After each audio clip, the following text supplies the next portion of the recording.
Tout le monde parle de Dieu, mais qui vit vraiment pour lui?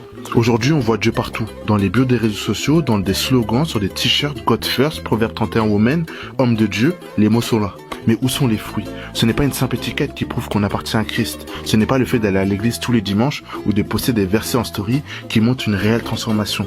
Dieu ne cherche pas des apparences, il cherche un cœur sincère et des vies qui portent du fruit. Jésus a été clair. Tout bon arbre porte de bons fruits, mais les mauvais arbres portent de mauvais fruits. En Matthieu 7,17. Avoir une apparence religieuse sans produire de fruits, c'est comme un arbre rempli de feuilles, mais sans vie.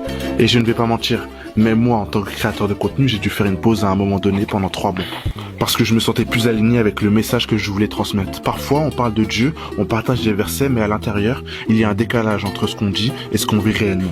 Et mon plus gros problème pendant ces 3 mois, c'était les filles. J'avais beau prier, méditer de la parole, vouloir grandir spirituellement, mais il y avait cette lutte qui revenait toujours.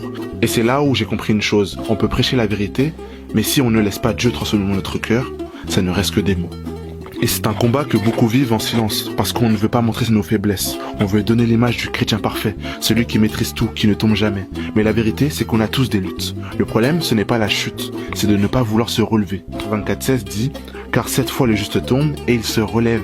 Ce qui fait de toi un vrai disciple, ce n'est pas le fait d'être irréprochable, mais d'être prêt à se laisser transformer par Dieu jour après jour. Et c'est ça, porter du fruit. Ce n'est pas juste parler de Dieu, c'est lui permettre de nous changer réellement.